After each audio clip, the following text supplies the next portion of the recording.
नमस्कार दोस्तों, मैं निधि एक बार फिर आप लोगों का आरजे फाइनेंशियल प्लानर पे स्वागत करती हूँ। दोस्तों, अगर आप IC38 एग्जाम यानी इंश्योरेंस एजेंसी की तैयारी करने जा रहे हैं तो आपके लिए ये वीडियो बहुत जरूरी है। इंश्योरेंस एजेंट एग्जाम 50 मार्क्स का होता है और आपको 18 मार्क्स लाने होते हैं। अगर आप 17 नंबर भी लेकर आते हैं तो उसमें आपको 1 मार्क्स का ग्रेस मिल जाता है और आप क्वालिफाई हो जाते हैं। ये एग्जाम MCQ और CBT बेस्ड होता है और साथ ही NSC/IT के सेंटर्स पे होते हैं। दोस्तों, जैसा कि इससे पहले वाली वीडियो में हमने IC38 एग्जाम के चैप्टर 1 के मॉक टेस्ट डिस्कस किए थे, वैसे ही आज हम चैप्टर 2 के डिस्कस करने जा रहे हैं, वो भी इंग्लिश वर्जन में। हिंदी वर्जन की वीडियो मैंने ऑलरेडी बना रखी है, आपको लिंक डिस्क्रिप्शन बॉक्स में मिल जाएगी। दोस्तों, उससे पहले आपसे रिक्वेस्ट है, इस वीडियो को पूरा जरूर देखें और अगर आप मेरे चैनल पे नए हैं तो चैनल को सब्सक्राइब करके बेल आइकन को भी प्रेस करें, जिससे आपको फ्यूचर वीडियोस की नोटिफिकेशंस मिलती रहे। तो दोस्तों, बिना टाइम वेस्ट किए सीधे शुरू करते हैं। IC38 चैप्टर 2 का नेम है दोस्तों कस्टमर सर्विस और इसका सबसे फर्स्ट क्वेश्चन है, what is mean by customer life time value. Customer life time value मतलब कस्टमर ह्यूमन लाइफ वैल्यू भी आप बोल सकते हैं, वो क्या कहलाती है। Sum of the cost incurred while servicing the customer over his life time. Option A है ये। ऑप्शन बी है rank given to customer based on business generated. Option C है इकोनॉमिक बेनिफिट्स। ये इकोनॉमिक बेनिफिट्स होना चाहिए। इसको हिंदी में मैं एक बार बता देती हूँ कि एक कस्टमर है, अगर वो लाइफ टाइम जितनी भी अर्निंग करता है वो कहलाएगा इकोनॉमिक बेनिफिट। उसका मतलब वही उसको लॉस होगा, ह्यूमन लाइफ वैल्यू या लाइफ टाइम वैल्यू कहलाएगा कस्टमर लाइफ टाइम वैल्यू। तो option C is the correct option कि वो जितनी भी अर्निंग कर रहा है अपनी पूरी टोटल लाइफ में, that is called customer life time value. Next question है दोस्तों, identify the scenario where a debate on the need for insurance is not required. किस सिनेरियो पे हमें इंश्योरेंस की जरूरत नहीं होती है। 4 ऑप्शन दिए हुए हैं। सबसे पहला है प्रॉपर्टी इंश्योरेंस, सेकंड है बिजनेस लायबिलिटी इंश्योरेंस, थर्ड है motor insurance for third party liability and next है फायर इंश्योरेंस। ओके, तो ऑप्शन सी जो है इसका करेक्ट ऑप्शन है motor insurance for third party liability. मतलब थर्ड पार्टी इंश्योरेंस जो होता है, अगर आपने कार का बीमा करा रखा है और उसमें थर्ड पार्टी इंश्योरेंस करा रखा है तो उसमें दे आप नहीं होंगे, उसमें उसकी लायबिलिटी आपकी नहीं बनती है। जो भी बंदा उससे टकराया, जिससे एक्सीडेंट हुआ है, तो आपको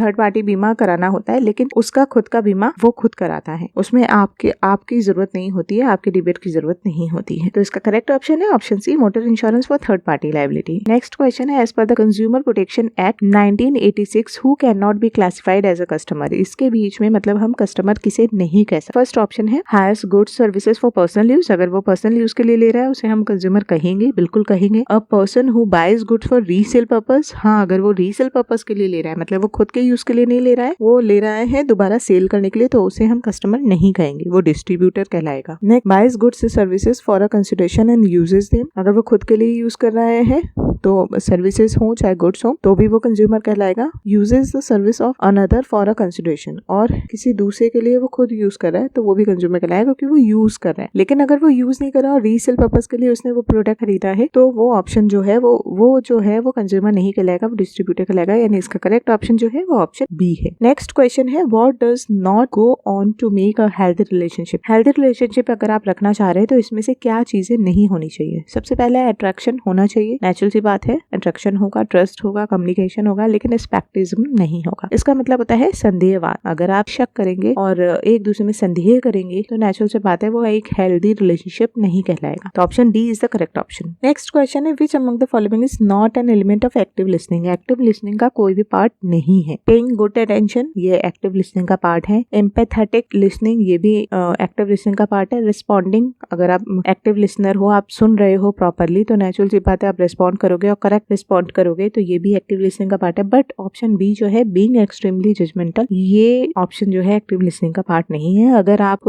एक्टिव लिसनर हो, आप सुन रहे हो, तो कभी अनुमान नहीं लगाओगे, आप उसका करेक्ट आंसर दोगे। तो इसका हिंदी मीनिंग है एक्सट्रीमली जजमेंटल, मतलब बहुत ज्यादा अनुमान लगाना। तो इसका करेक्ट ऑप्शन है ऑप्शन बी। नेक्स्ट क्वेश्चन है, which among the following is not a characteristic for ethical behaviour. और एथिकल बिहेवियर का कैरेक्टरिस्टिक नहीं है जो making adequate disclosures to enable, yes ethical behaviour है। अगर आप सब चीज डिस्क्लोज करके चल रहे हो कस्टमर को, क्लाइंट को, तो नेचुरल सी बात है आप एथिकल बिहेवियर की कैरेक्टरिस्टिक को यूज कर रहे हो, आप एथिकल बिहेवियर शो कर रहे हो। Next, maintaining confidentiality of clients business and personal information, yes ये भी आप एथिकल बिहेवियर को शो कर रहे हो। आप उसकी सारी चीजें जो भी आपने उसकी पर्सनल इन्फॉर्मेशन ली है, उससे गैदर करी है, वो सब आप कॉन्फिडेंशियल रख रहे हो, यानी ये एक एथिकल बिहेवियर आप यूज कर रहे हो। नेक्स्ट ऑप्शन है, placing self interest ahead of clients interest, नहीं अपना इंटरेस्ट पहले दिखा रहे हो आप क्लाइंट इंटरेस्ट की जगह, तो ये जो है ये एथिकल बिहेवियर का पार्ट बिल्कुल भी नहीं है। आपको अपना इंटरेस्ट नहीं दिखाना है, आपको क्लाइंट का इंटरेस्ट दिखाना है। तो नेक्स्ट ऑप्शन जो बता दिया वो क्लाइंट इंटरेस्ट बता दिया कि एथिकल बिहेवियर का कौन सा पार्ट नहीं है, तो option C is the correct option, placing self interest ahead of placing client interest. Next question है dash is not a tangible good. Tangible good का पार्ट नहीं है, मतलब टेंजिबल गुड्स होते हैं जिसको हम टच कर सकते हैं। यस, हाउस को हम टच कर सकते हैं, मोबाइल फोन को टच कर सकते हैं, पेयर ऑफ जींस को टच कर सकते हैं, but we can not touch the insurance. So इस क्वेश्चन का जो करेक्ट ऑप्शन है वो है B, means insurance we can not touch, क्योंकि इंश्योरेंस जो है एक सर्विसेज है, ये कोई गुड्स नहीं है। नेक्स्ट क्वेश्चन है dash is not an indicator of service quality. अगर आप किसी को सर्विस दे रहे हो और वो आपकी क्वालिटी को रेट देगा तो इसमें से क्या ऑप्शन जो है वो नहीं होना चाहिए। रिलायबिलिटी होना चाहिए, एम्पैथी होना चाहिए, रिस्पॉन्सिवनेस होना चाहिए, क्लेवरनेस नहीं होना चाहिए। आप अपनी चालाकी, अपनी चतुराई अपने पास रखिए, उसको दिखाने की जरूरत नहीं है, क्योंकि अगर आप कस्टमर को दिखाओगे तो नेचुरल सी बात है वो समझ जाएगा कि ये सर्विस का पार्ट नहीं है, ये ज्यादा चतुराई दिखा रहा है। तो इसका मतलब आपकी सर्विसेज में कहीं ना कहीं कमी है, आपकी सर्विस की जो क्वालिटी है वो अच्छी नहीं है। तो इसका पहला जो ऑप्शन है cleverness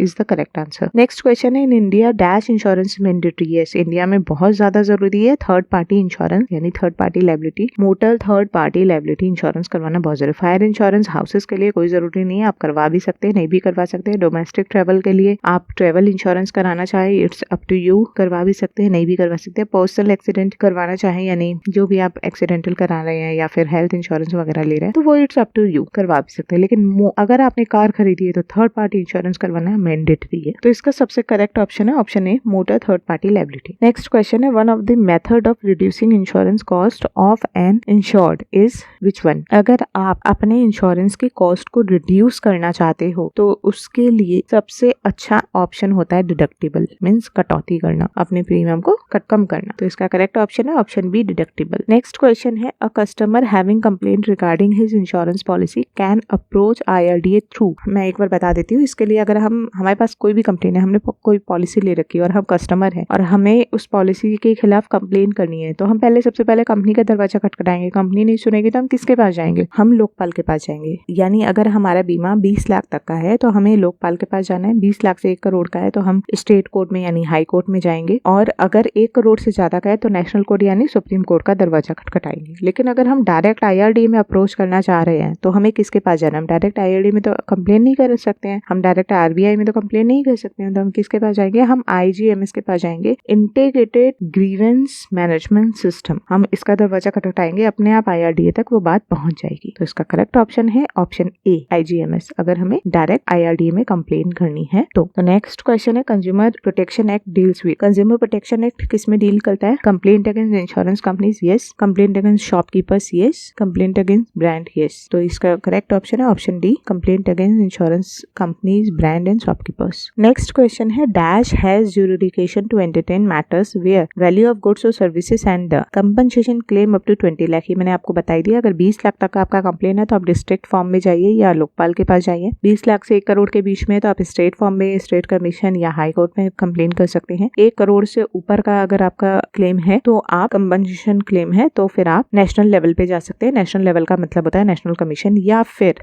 supreme court. Next question है in customer relationship the first impression is created. सबसे पहला इंप्रेशन क्या चीज का क्रिएट होता है जब आप कस्टमर रिलेशनशिप बिल्ड करने जा रहे हैं? बाय बीइंग कॉन्फिडेंट, यस होना चाहिए, बिल्कुल आपको कॉन्फिडेंट होना चाहिए। By being on time, discipline में होना चाहिए, ऑन टाइम होना चाहिए। बाय शोइंग इंटरेस्ट, इंटरेस्ट भी होना चाहिए। तो ये तीनों ही ऑप्शन जो है ऑप्शन डी में है, यानी all of the above means option D is the correct option. Next question है select the correct statement. Ethical behaviour is impossible while selling insurance. नहीं, बिल्कुल पॉसिबल है। अगर हम इंश्योरेंस सेल करने के लिए जा रहे हैं तो एथिकल बिहेवियर होना बहुत जरूरी है। Ethical behaviour is not necessary for insurance agent, no, ये भी गलत। इंश्योरेंस एजेंट हो अगर आप या बनने जा रहे हो तो एथिकल बिहेवियर आपको अपनाना बहुत जरूरी है। अदरवाइज अगर आप नहीं अपनाएंगे तो आपका लाइसेंस जो है वो रद्द कर दिया जाए। नेक्स्ट क्वेश्चन है ethical behaviour helps in developing trust between the agent and the, yes option C is the correct option. Ethical behaviour जो है वो एक ट्रस्ट को मेंटेन करता है जो एजेंट और इंश्योरर के बीच में होता है। इंश्योरर मतलब इंश्योरेंस कंपनी के बीच में। तो ethical behaviour is must to building the relationship between the agent and the insurer. Option C is the correct option. Next question है